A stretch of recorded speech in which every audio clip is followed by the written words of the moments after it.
杨开，你入门3年，147场挑战无一获胜，此次以名相搏，境界却毫无提升，你图什么？乱柿子，随便你。Halo guys, apa kabarnya hari ini? Masih baik-baik aja kan?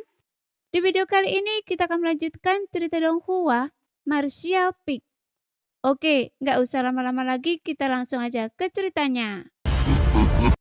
Meski terkejut, Kang Siran tidak bertanya lebih jauh, malah bertanya yang lain. Jadi, sepertinya Tuan yang berniat berpartisipasi dalam pelelangan.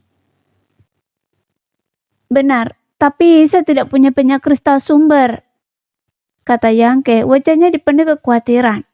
Dia diam-diam mempertimbangkan apa yang bisa dijadikan jaminan. Mungkin dia bisa menawarkan sebongkah tanah berat. Tidak perlu banyak.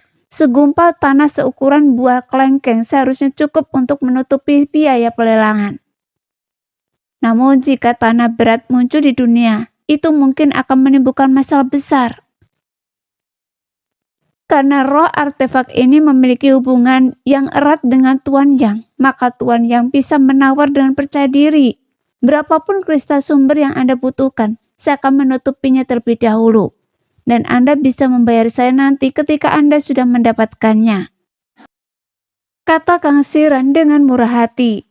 Yangke menatapnya, merutkan kening dan berkata, tapi manajer Kang, bukankah Anda akan menawar buah sumber do yang terakhir? Kang Siran tersenyum dan melambaikan tangannya. Awalnya saya tertarik dengan buah do yuan itu, tapi sekarang sepertinya dengan kristal sumber yang saya miliki, peluang saya sangat tipis. Saya tak menyangka begitu banyak kultivator alam do yuan yang datang ke pelelangan ini. Kekayaan mereka di luar jangkauan saya.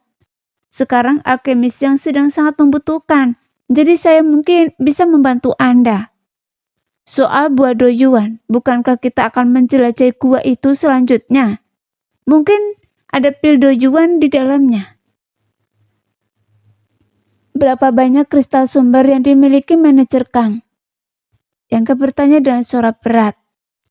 Kang Siran mengangkat tangan untuk memberi isyarat dan berkata, saya tidak punya lagi. Saya harap ini bisa membantu alkemis Yang. Baiklah, terima kasih banyak, Saudara Kang. Dan saya akan mengingat bantuan Anda. Yangke mengangguk dan sungguh-sungguh.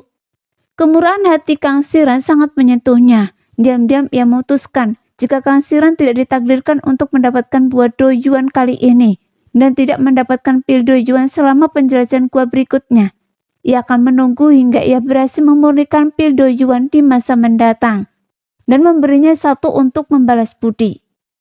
Selama bersama Kang Siran, Yangke merasa bahwa orang ini memang cukup baik dan layak untuk dijadikan teman.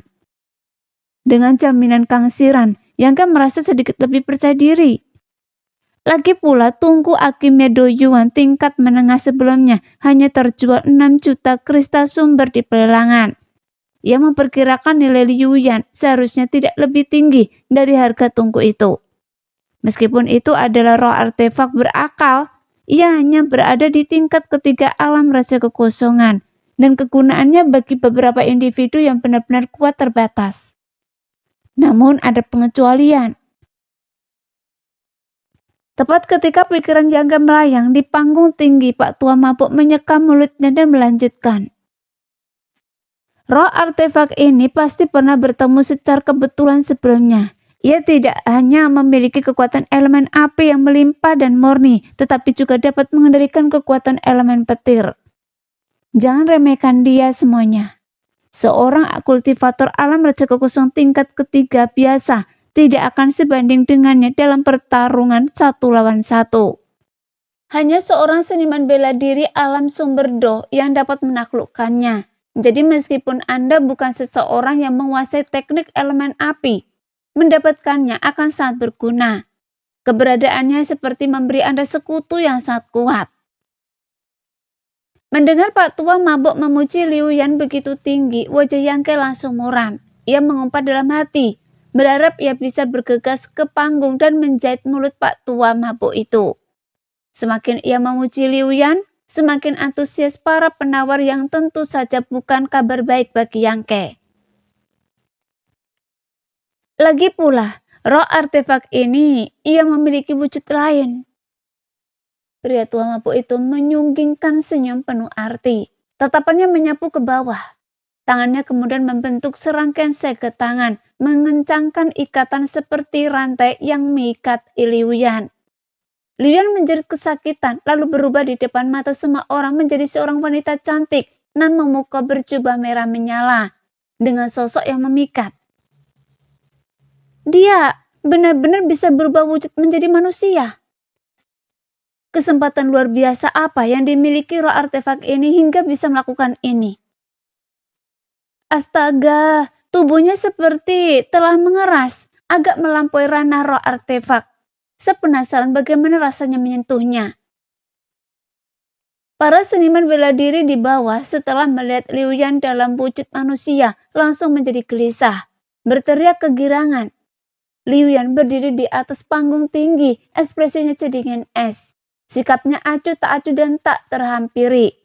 Keterasingan ini justru mempercantik kecantikannya dan mata poniknya yang menyapu seluruh ruangan, membangkitkan lolongan nafsu dari beberapa seniman bela diri pria. Apalagi sekarang, dengan Liu Yan yang diikat seperti rantai, sosoknya yang menggairahkan semakin menonjol. Menarik perhatian beberapa orang dengan motif tersembunyi. Yang kan menepuk dahinya dan menghela nafas berat. Kang Siran yang sedang menyesap teh tak kuasa menahan diri untuk tidak memuntahkannya, menyekam mulutnya dan panik. Ia menatap Yangke dengan ekspresi aneh dan berkata, "Saudara Yang, saya mengerti apa yang Anda maksud dengan teman tadi. Saudara Kang, ini bukan seperti yang Anda pikirkan." Protes Yangke lemah. "Saya mengerti, kita semua laki-laki." Kang Siran terkekeh, senyumnya mengandung makna yang lebih dalam. Yangke memutar bola matanya dan hanya berdiam. Seperti yang kalian semua lihat, roh artefak ini bukan hanya penolong yang sangat cakap, tetapi juga sedap dipandang dan bergengsi untuk berada di sisi kalian. Sejujurnya, kecantikannya tak tertandingi dalam hidup saya. Sayang sekali, saya semakin tua. Kalau tidak, saya pasti harus bersaing untuk mendapatkannya. Pria tua mabuk itu terkekeh. Baiklah, cukup omong kosongnya. Satu artefak tipe api, harga awal 1 juta kristal sumber. Setiap penawaran minimal 50.000. Silakan lanjutkan. Harga awal untuk Liu Yan sama dengan tungku alkimia tingkat sumber kelas menengah, yang membuat Yangke bertahan kening dan merasakan firasat buruk. Benar saja, begitu Pak Tua mabuk selesai berbicara, paduan suara penawaran terdengar di bawah. Harga awal 1 juta telah menembus 2 juta hanya dalam 10 tarikan nafas. 3 juta. Tiba-tiba suara jernih datang dari sebuah ruangan pribadi di Jiaji. Mengejutkan semua orang. Para seniman bela diri yang hendak menawar tiba-tiba terdiam.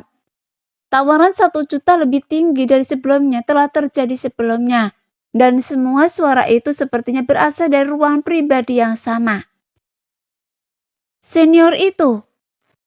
Seseorang mengenali suara itu sebagai milik ahli alam sumber do yang telah memenangkan kuali giok hitam dan berseru, "Wow, senior ini benar-benar kaya. Dia baru saja menghabiskan 6 juta untuk kuali giok hitam. Dan sekarang dia menawar roh artefak. Tahu apa Anda? Jika Anda bisa memenangkan keduanya, itu akan sempurna. Menyatukan roh artefak ke dalam kuali giok hitam bahkan mungkin memungkinkannya untuk naik ke tingkat sumber do, tingkat tinggi. Bahkan mungkin mencapai tingkat harta karun kaisar. Jadi begitu, sepertinya senior ini bertekad untuk mendapatkan roh artefak tipe api ini. Mari kita lihat berapa banyak yang dimiliki senior ini. Ada banyak orang di sini yang tertarik dengan roh artefak ini." Ketika suara itu meneriakkan 3 juta, jantung Yangke berdebar kencang. Ia tentu saja mengenali suara itu. Pihak lain tertarik pada api mengalir karena mereka baru saja mendapatkan kuali giok hitam. Tepat saat para seniman bela diri sedang berdiskusi, mereka mungkin ingin menggabungkan api mengalir ke dalam tungku alkimia untuk meningkatkan kualitasnya. Pihak lain itu kaya dan berkuasa. Kata-kata mereka langsung membungkam banyak orang yang bersiap untuk menawar, mengakibatkan keheningan yang panjang dalam pelelangan. Melihat ini, Yangke tidak punya pilihan selain turun tangan. Dengan lantang menyatakan, 4 juta. Hanya Liu Yan, ia benar-benar tak bisa menyerah, bahkan jika itu berarti bangkrut. Setelah suara Yangke terdengar, Liu Yan yang berdiri di platform tinggi dengan dingin mengamati pemandangan. Tak kuasa menahan gemetar. Ia melirik kamar nomor B9, entah sengaja atau tidak, lalu segera mengalihkan pandangan, tetapi senyum tipis tersungging di bibirnya. Ia tahu dalam hatinya bahwa Yangke tak akan membiarkannya jatuh ke tangan orang lain. Orang tangguh lainnya telah tiba. Ini semakin menarik. Saya penasaran siapa yang akan menang pada akhirnya. Kalau begitu, kita lihat siapa yang punya kristal sumber lebih banyak. Yangke menaikkan tawaran dari 3 juta menjadi 4 juta sekaligus, menambahkan 1 juta seperti orang itu. Tetapi keberaniannya tak kalah dari orang itu. Di kamar nomor Ciasi, seorang pria ramping dan cakap yang tampak berusia sekitar 40 tahun merutan kening. Dan indera ketuhanannya tiba-tiba menyapu ke arah kamar nomor B9. Meskipun kamar-kamar pribadi ini dilengkapi dengan pembatas untuk menghalangi penyelidikan indera ketuhanan biasa, ruangan-ruangan itu hanyalah pengaturan sementara dan tentu saja tidak memiliki pembatas yang kuat. Indera ketuhanan pria kurus itu dengan mudah menembus batasan, langsung menekan Yangke dan Kang Siran, yang membuat Kang Siran langsung mengerang. Wajahnya memucat pasi, dan ia merasa sesak nafas. Tubuh Yangke juga terkulai, tetapi dengan gerakan cepat indera ketuhanannya, ia selamat. Alam sumber Do, lapisan kedua. Hati Yangke mencelos. Baru kemudian ia menyimpulkan alam sejati pria itu melalui kekuatan indera ketuhanannya. Saudara Han. Di panggung tinggi, Pak Tua mabuk. Sebagai guru lelang tentu saja tidak bisa tinggal diam dan menyaksikan yang kuat menindas yang lemah. Melihat situasi ini, ia langsung berteriak. Tolong berhenti. Dia memanggil nama belakang pria kurus itu. Jelas-jelas mengetahui identitasnya sejak awal. Mendengar ini, pria kurus bermargahan itu mencibir. Saya tidak melakukan apa-apa, hanya melihat mereka. Wakil tuan kota tidak perlu gugup. Pria tua mabuk itu sedikit mengernyit dan berkata dengan tenang. Itu yang terbaik. Saudara Han adalah tamu terhormat, jadi tentu saja dia tahu aturan lelang. Saya tidak butuh pengingat Anda. Pria bermargahan mendengus dingin, tampak sangat tidak senang. Pria tua mabuk itu mengangguk sedikit dan berkata, kalau begitu, lelangnya dilanjutkan. Teman di kamar nomor B9 ini sudah menawar 4 juta. Saudara Han, apakah Anda ingin menaikkan tawaran Anda? Sebelum pria bermargahan sempat berbicara, tawa keras tiba-tiba terdengar dari kamar sebelah. Tuan muda ini menawar 4.500.000. Tawa itu sangat arogan dengan nada yang tidak peduli pada orang lain, membuat semua orang merasa jijik. Bahkan pria tua mabuk yang berdiri di panggung pun mengernyit. Tapi ekspresi pria bermargahan semakin mengeras dan ia dengan santai menyapukan indera kedewaannya ke kamar sebelah. Pria bermargahan memiliki tingkat kultivasi lapisan kedua alam sumber Do, setara dengan penguasa kota Duan Yuanshan. Oleh karena itu, bahkan setelah diperingatkan oleh Pak Tua Mabuk, ia tidak menganggapnya terlalu serius. Kali ini ia tentu saja berniat menggunakan taktik yang sama untuk menekan penawar di ruangan sebelah, dengan harapan dapat mengecilkan hati mereka. Indera keturunan tingkat alam sumber Do-nya melonjak, menembus batasan ruangan dan menyerbu masuk. Namun yang sangat mengejutkan Han, sebelum ia sempat mengerahkan kekuatan apapun, sebuah kekuatan indera ketuhanan yang tak kalah kuat darinya melonjak keluar dari ruangan, menyerang balik. Mata Han menyipit. Ia tak punya waktu untuk menarik kembali indera ketuhanannya dan hanya bisa menggetakkan gigi dan menghadapi serangan itu secara langsung. Kemudian sebuah tabrakan tak terlihat bergema di seluruh aula. kekuatan indera keturunan tiba-tiba menghilang dan Han mengeluarkan erangan teredam. Tampaknya menderita sedikit kerugian karena serangan tak terduga itu. Dengusan dingin juga terdengar dari ruangan sebelah, jadi bentrokan kekuatan indera keturunan ini berakhir seri.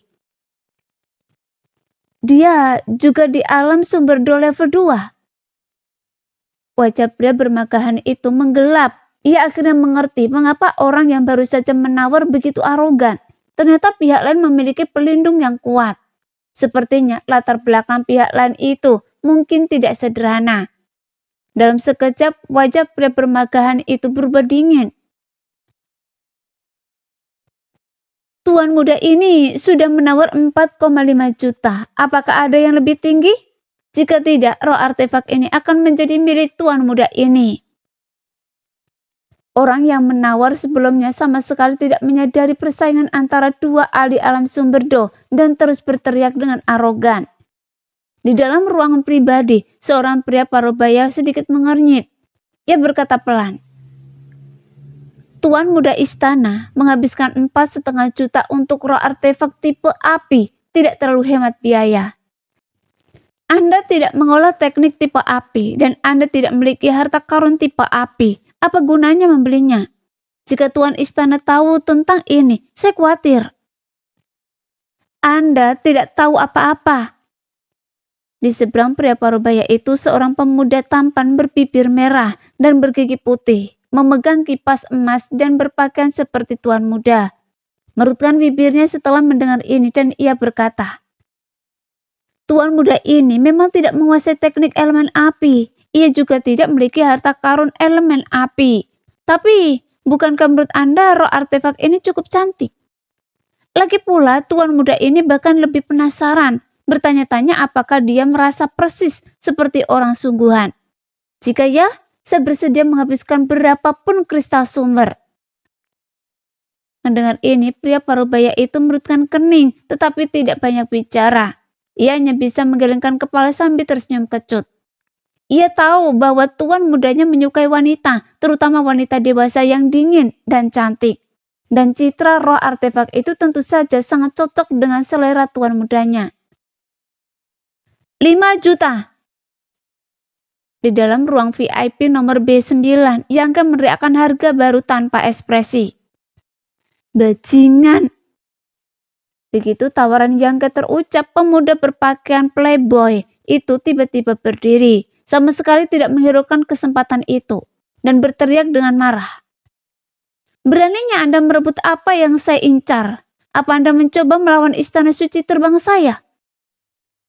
Saya akan menawar 5.100.000. Mendengar ini banyak seniman bela diri yang hadir langsung mengenali identitasnya. Orang yang menawar itu tak lain adalah Ning Yuancheng, tuan muda istana suci terbang. Jadi Yangke juga tampak tercerahkan. Tak heran suara pria itu terdengar familiar sebelumnya. Itu Ning Yuancheng. Yangke telah berurusan dengannya lebih dari sekali. Pertama kali saat ia membantu Mo Xiuqi keluar dari kesulitan. Dan kedua kalinya di dalam pagoda 5 warna. Namun ia terlalu sibuk dengan Liu Yan sebelumnya dan tidak terlalu memperhatikannya. Jadi ia tidak mengenali suaranya. Dari sudut pandang ini, orang yang indera spiritualnya berbenturan dengan pria bermagahan di kamar pribadi Ning Yuancheng pastilah Liu Yixi, ahli alam sumber do yang selama ini melindunginya. Memangnya kenapa kalau istana suci terbang? Kalau ayah Anda, Ning Boyang, ada di sini, saya mungkin akan memberinya muka dan memberinya roh artefak. Sedangkan Anda tidak memenuhi syarat. 5.200.000. Dari kamar pribadi sebelah, pria bermagahan mencibir. Siapa Anda sebenarnya? Wajah Ning Yuancheng menggelap dan ia berteriak tajam. Pria bermagahan itu tertawa terbahak-bahak. Kembalilah dan tanyakan pada ayah Anda. Dia akan memberitahu Anda siapa saya. Sialan, beraninya dia meremehkan saya. Wajah Ning Yuancheng memucat karena marah. Tuan muda istana, bagaimanapun juga ini wilayah orang lain. Pria bermagahan ini tidak bisa dianggap enteng. Mungkin kita harus lupakan saja. Saran Liu Yixi. Hitung! Bagaimana Anda menghitung? Saya tak sanggup menerima hinaan ini. Beraninya dia meremehkan saya. Baiklah, mari kita lihat siapa yang punya lebih banyak kristal sumber berani bersaing dengan saya dalam hal kekayaan sama saja dengan mencari kematian. Neng Yuancheng meraung, tampak seperti akan mengamuk. 5.500.000. 5.600.000. Pria permagahan menaikkan harga dengan tenang. 6 juta. 6.100.000. Dalam lelang ini, Yangke hanya mengajukan beberapa tawaran di awal dan tidak sempat berbicara setelahnya. Ketika harganya melonjak menjadi 6 juta, Yangke tahu ia tak punya harapan. Kang Siran hanya punya 5 juta kristal sumber dan ia hanya punya sebeberapa ratus ribu kristal sumber. Jika digabungkan mereka bahkan tak akan punya 6 juta. Kecuali ia benar-benar menggunakan sebongkah tanah berat sebagai jaminan. Namun tanah berat terlalu berharga dan ia tak berani menunjukkannya kepada siapapun dengan mudah, agar tak mendapat masalah. Jadi setelah menyadari ia tak punya harapan untuk bersaing, Yangke berhenti berbicara. Kang Siran meliriknya, menghela nafas dan menghiburnya. Saudara Yang, biarkan saja semuanya berjalan sebagaimana mestinya. Yangke mengangguk pelan, tidak berkata apa-apa lagi. Pada titik pelelangan ini, semua orang bisa melihat adanya unsur dendam di dalamnya. Jika pria bermagahan menawar kuali api mengalir, maka penawaran Neng Yuancheng benar-benar didasari keinginan untuk menyelamatkan muka. Meskipun pria bermagahan sangat kaya, ia baru saja menghabiskan beberapa juta kristal sumber untuk melelang sebuah kuali, dan mungkin tidak memiliki banyak kristal sumber tersisa. Ketika harganya naik menjadi 7 juta, penawaran pria bermagahan menjadi semakin lemah. Akhirnya, ketika Neng Yuancheng menawar dengan harga tinggi 7,5 juta, pria bermagahan akhirnya terdiam. Mencoba mencuri dari saya? Apa Anda tidak tahu diri? Saya tidak pernah gagal mendapatkan apa yang saya inginkan. Ejek Neng Yuancheng dengan keras. Tuan muda, mohon berbelas kasih. Nasihat Liu Yixi dengan suara rendah dari samping. Apa yang perlu ditakutkan? Orang ini tidak menganggap saya serius. Apa Anda berharap saya merendahkan diri di hadapannya? Teruslah bermimpi. Neng Yuancheng mengipasi dirinya sendiri dengan kipas emasnya dengan raut wajah puas. Liu Yixi menghela nafas, tak berani berkata apa-apa lagi. Tuan muda Istana Suci terbang telah menawar 7,5 juta. Apa tidak ada penawaran yang lebih tinggi? Kalau begitu, 7,5 juta sekali, 2 kali, 3 kali. Roh artefak tipe api itu milik Tuan muda. Tolong bawa kristal asal yang dibutuhkan ke belakang panggung untuk transaksi. Wajah Pak Tua mabuk berkerut karena tertawa. Baginya, semakin tinggi harga lelang yang ia selenggarakan semakin baik, karena ia bisa meraup lebih banyak keuntungan. Setelah berbicara, raut wajah Pak Tua mabuk berubah serius dan ia berkata dengan suara berat. Lelang hampir berakhir. Mengenai barang terakhirnya, saya yakin kalian semua sudah tahu. Baiklah, saya tidak akan membahas detailnya. Bawa saja barangnya. Begitu ia selesai berbicara, seorang pelayan membawakan nampan giok. Barang terakhir yang dilelang tentu saja buah sumber do yang ditempatkan tanah suci bela diri di pagoda 5 warna. Dalam sekejap buah itu menarik perhatian banyak orang. Banyak seniman bela diri yang belum pernah melihat seperti apa buah Do Yuan seumur hidup mereka. Meskipun tahu mereka tidak memiliki harapan untuk memenangkan lelang, mereka masih bisa menikmatinya. Memberi mereka bahan untuk dibicarakan nanti. Banyak tamu di lelang ini datang khusus untuk buah Do Yuan. Dalam lelang sebelumnya, banyak ahli alam Do Yuan di ruang VIP Jiaxi bahkan tidak bergerak, bahkan tidak berpartisipasi dalam penawaran untuk kuali giok hitam atau Liu Yan. Mereka datang ke lelang ini hanya untuk satu tujuan buah Do Yuan. Satu buah Do Yuan dapat memurnikan setumpuk pil dan dengan keberuntungan 5 atau 6 pil mungkin dihasilkan. berpotensi menciptakan 5 atau 6 ahli alam doyuan. Jadi ini adalah godaan yang cukup besar bagi kekuatan apapun. Lelang terakhir ini ditakdirkan untuk menjadi kompetisi yang sangat sengit antara berbagai keluarga, sekte, dan kekuatan. Pikiran Yangke tidak lagi tertuju pada lelang. Buah doyuan mungkin menarik bagi orang lain, tetapi dia bisa mengabaikannya. Lagi pula dia sudah memiliki 1 buah doyuan dan tidak memiliki sumber daya keuangan untuk berpartisipasi dalam penawaran. Diam-diam ia merasakan lokasi Liu Yan. Meskipun pembatas pada mangkok bundar membuat hubungannya dengan Liu Yan hampir tak terlihat, ia masih bisa merasakannya setelah ia tenang. Karena ia tidak bisa bersaing secara terbuka untuk mendapatkan Liu Yan di pelelangan dengan kekayaannya yang lebih besar, ia hanya bisa mencurinya. Untungnya, Liu Yan akhirnya menenangkan oleh Ning Yuancheng. Jadi Yangke tidak merasa bersalah mengambilnya. Dia dan Ning Yuancheng memiliki beberapa dendam di masa lalu. Kembali ke pintu masuk tingkat kedua pagoda 5 warna. Ning Yuancheng telah memimpin sekelompok murid istana suci terbang untuk menyerangnya. Meskipun Yangke tidak menganggap serius anggota lainnya, kecuali Liu Yixi, yang berada di tingkat 2 alam doyuan, dan ia merasa Liu Yixi agak merepotkan. Tingkat kedua alam doyuan bukanlah sesuatu yang bisa ia hadapi pada levelnya saat ini. Untungnya ia memiliki ibu serangga iblis dan serigala petir api biru. Kedua monster darah ini yang satu berkekuatan tinggi kedua alam sumber do dan yang lainnya berkekuatan tingkat pertama alam sumber do. Seharusnya mampu menahan Liu Yixi tanpa banyak kesulitan. Selama Liu Yixi bertahan dengan kemampuan Yangke merebut kota Ningyuan, kota yang tampak mengesankan namun rusak di dalam, akan mudah, bukan? Itulah idenya, tetapi menerapkannya pasti akan melibatkan beberapa variabel. Ia tetap perlu merencanakan dengan matang. Yangke termenung ketika pelelangan sudah berlangsung meriah, dengan persaingan sengit untuk memperebutkan buah sumber do. Bahkan Kelangsiran pun ikut menawar, tetapi dengan sumber dayanya yang terbatas, ia hanya memiliki 2 kesempatan untuk mengajukan penawaran. Penawarannya dengan cepat dilampaui oleh harga yang lebih tinggi dan harga buah sumber do melonjak hingga membuat Kelangsiran putus asa. Ketika seseorang menawar 8 juta, Kelangsiran terduduk di kursinya sambil mendesah panjang. Namun Yangke tetap tidak menyadari kehadirannya. Dalam persepsinya, aura Liu Yan telah mencapai ruang pribadi Istana Suci Terbang, menandakan bahwa transaksi dengan Istana Tuan Kota telah selesai.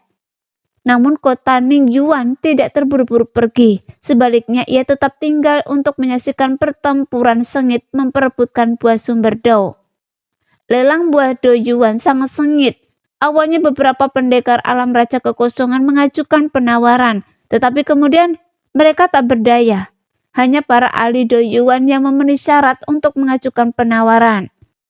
Sambil menawar, mereka juga terlibat dalam perebutan kekuasaan yang halus. Indra keturunan mereka saling bertautan di aula lelang. Sesekali erangan pelan terdengar dari sebuah ruangan pribadi, menandakan seseorang telah menderita kekalahan dalam pertarungan indra ketuhanan ini. Pak Tua Mabok yang memimpin lelang tampaknya telah mengantisipasi situasi ini dan tetap acuh tak acuh. Sementara itu, di mansion Tuan Kota, tak seorang pun maju, membiarkan para tokoh kuat bertarung sengit. Dengan setiap tawaran tinggi, suasana lelang mencapai puncaknya, membuat para pendekar di aula tercengang. Yangke juga benar-benar memperluas wawasannya, menyadari betapa kayanya fondasi para tokoh kuat yang didukung oleh keluarga dan sekte mereka ini. Lelang berlangsung selama lebih dari 1 jam dan buah doyuan akhirnya dimenangkan oleh seorang ahli alam doyuan dari sebuah ruangan pribadi di kapal Jiaxi dengan harga tinggi 11 juta. 11 juta, bahkan sekte tingkat 2 atau 3 di seluruh dunia bintang mungkin tidak mampu membelinya dengan mudah.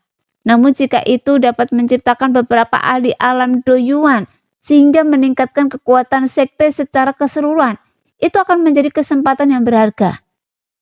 Dengan ini, lelang resmi berakhir. Yangke dan Kelangsiran pergi bersama dan banyak seniman bela diri juga meninggalkan aula lelang dengan gembira. mengobrol dalam kelompok-kelompok kecil tentang apa yang mereka lihat dan dengar di lelang. Saudara yang, setelah saya kembali dan membuat beberapa persiapan untuk beberapa hari, kita akan berangkat ke tempat itu. Saya harap itu tidak akan mengecewakan saya. Bisik Kang Siren kepada Yangke setelah mereka tiba di tempat terpencil. Yangke tentu saja tahu tempat apa yang dimaksudnya dan mengangguk. Baiklah, kalau begitu saya akan menunggu kabar dari saudara Kang. Selamat tinggal. Kang Siren menangkupkan tangannya sebagai salam tinju dan berbalik untuk pergi. Setelah pergi, Yangke berbalik dan menuju ke suatu arah. Sesaat kemudian ia masuki sebuah jalan.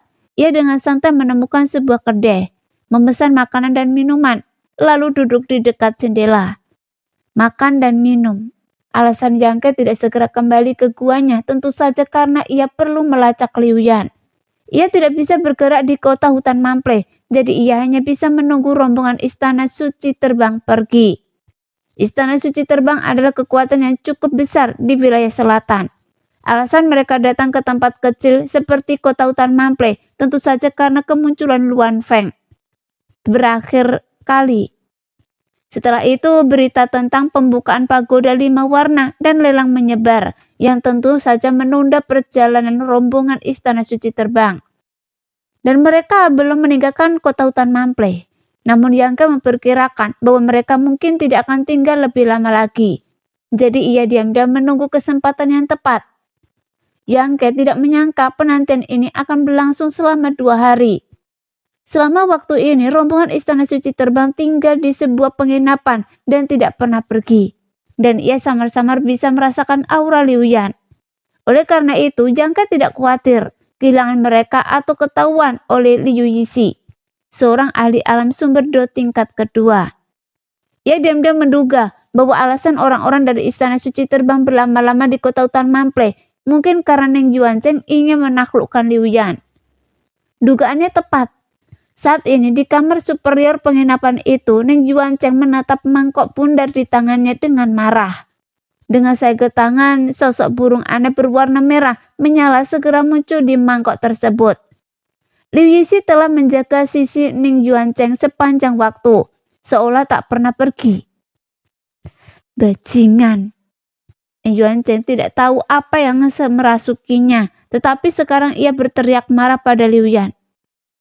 Cepat, tunjukkan wujud manusia Anda. Jangan berpikir bahwa hanya karena Anda berpura-pura bodoh, saya tidak tahu Anda tidak bodoh. Dan Anda pasti mengerti apa yang saya katakan. Liu Yan yang berada di bawah banyak batasan hanya mempakkan sayapnya. Ia melayang dengan tenang di udara tanpa suara maupun keributan. Hanya ketika Neng Yuancheng lengah, tiba-tiba ia membuka paruhnya dan sebuah pola api dan kilat berwarna merah menyala dengan lengkungan ungu melesat ke arah Neng Yuancheng. Hal ini sepertinya sudah terjadi berkali-kali sebelumnya, jadi Neng Yuancheng tak gentar dan bahkan tak berusaha menghindar. Sebaliknya, Liu Yixi yang selama ini menjaganya melambaikan tangannya dengan santai, dan dengan gelombang kekuatan hukum, api dan kilat itu lenyap tanpa jejak. Sungguh pemarah. Baiklah, saya menyukai Anda apa adanya. Karena Anda menolak menunjukkan wujud manusia Anda. Jangan salahkan saya karena bersikap kejam. Pelayan Liu, bersiaplah. Kita akan kembali ke Istana Suci. Liu Yixi yang berdiri di sampingnya sangat gembira mendengar ini dan berkata, Tuan Muda Istana, apakah kita akan kembali? Benar. Saya sudah mencoba selama 2 hari, tapi saya masih belum bisa memenangkan orang malang ini. Tak ada gunanya tinggal lebih lama lagi. Ayo, kita kembali ke Istana Suci dulu. Kalau sudah waktunya, saya akan menyuruh ayah bertindak. Apa saya takut orang ini tidak akan menyerah? Neng Yuancheng mendengus dingin dan segel tangannya berubah lagi. Kekuatan penghalang terpancar dari mangkok bundar, menarik Liu Yan kembali. Setengah jam kemudian, rombongan dari Istana Suci Terbang meninggalkan kamar mereka, menyamar dengan santai dan berjalan santai menuju gerbang kota. Di kamar pribadi di penginapan yang sama, Yangke yang sedang bermeditasi tiba-tiba membuka matanya, mendesah pelan dan berkata, "Apakah mereka akhirnya pergi?" Jika orang-orang dari Istana Suci Terbang tidak segera pergi, ia akan benar-benar dalam masalah. Lagi pula ia telah berjanji pada Kang Siran bahwa ia akan menjelajahi gua dalam beberapa hari dan akan merepotkan jika ada bentrokan dalam jadwal mereka. Meskipun itu bukan masalah besar dan ia bahkan bisa menjelaskannya kepada Kang Siran, ia tetap mengingkari janjinya. Saat ini orang-orang dari Istana Suci Terbang sedang menuju gerbang kota, jelas meninggalkan kota hutan Mample. Persis seperti yang diharapkan Yangke, ia tidak langsung mengikuti mereka, melainkan menunggu beberapa saat sebelum meninggalkan kamarnya dan menuju gerbang kota yang sama. Setengah hari kemudian, di daratan sejuta mil jauhnya dari kota hutan Mample, Yangke dengan cepat mengejar mereka. Karena hubungannya dengan Liu Yan, ia tahu lokasi kelompok dari Istana Suci Terbang dengan sangat jelas. Dan tidak khawatir kehilangan mereka. Namun ia kekurangan artefak terbang yang cocok. Sehingga ia tidak dapat mengejar lawannya untuk sementara waktu. Yang membuat agak tidak sabar. Saat ia sedang berjuang maju, Yangke tiba-tiba merasakan indera ilahi yang tak tertandingi menyapu dirinya dari depan. Situasi mendesak ini menyebabkan ekspresinya berubah dan ia tiba-tiba berhenti. Indera ilahi itu tidak memiliki niat membunuh, namun sangat dingin dan menyeramkan. Setelah menyapu Yangke, indera itu perlahan mundur. Yangke berdiri di sana, ekspresinya ragu dan setelah beberapa saat ia bergumam.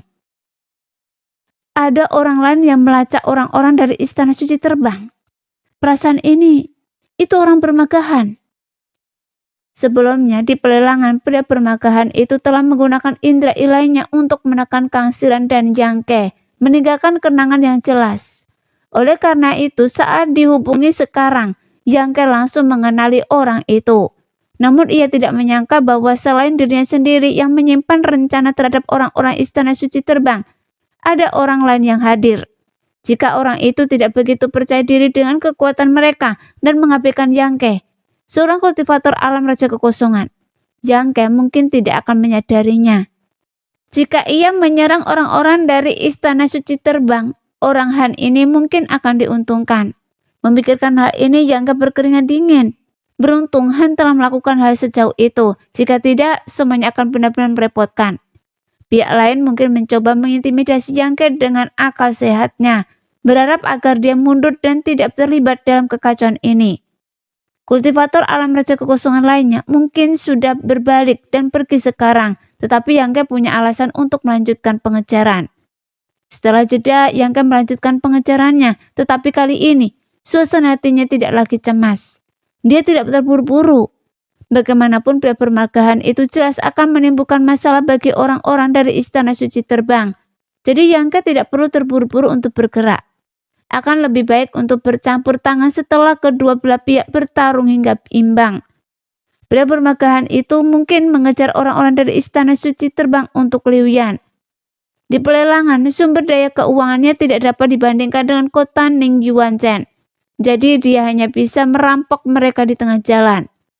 Idenya sejalan dengan Yangke. Dengan pria kuat bermagahan memimpin jalan, suasana hati Yangke tiba-tiba menjadi menyenangkan.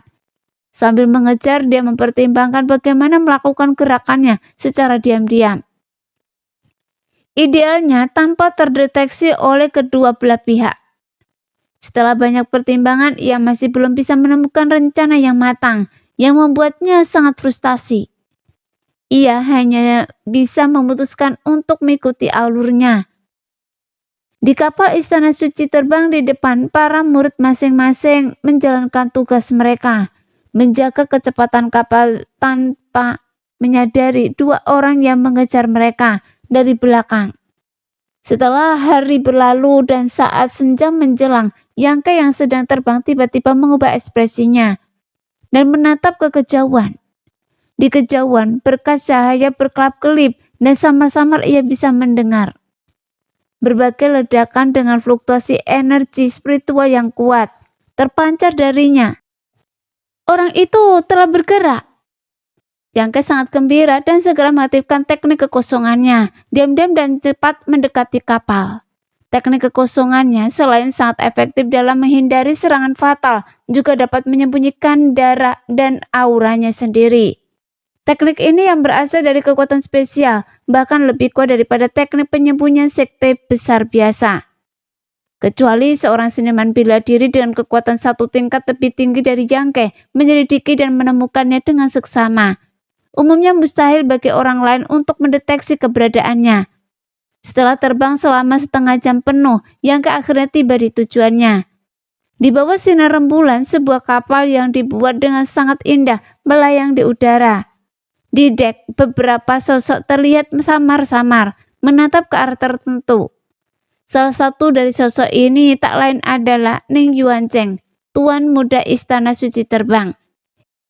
Yang lainnya tentu saja adalah murid-murid Istana Suci Terbang. Sekitar 1000 kaki di atas kapal, dua sosok terkunci dalam pertempuran sengit. Setelah diamati lebih dekat, Yangke mengenali mereka sebagai Liu Yixi dan pria bermagahan. Mereka telah bertarung cukup lama. Mengingat tingkat kultivasi mereka yang serupa, kontes ini tentu saja tentang ketekunan dan kemampuan beradaptasi. Dilihat dari penampilan mereka, keduanya bermain cukup baik. Jelas telah melalui banyak pertempuran. Tampaknya pertarungan masih jauh dari selesai. Nah, sekian dulu cerita kali ini. Kita lanjut lain hari ya guys ya. Bye-bye.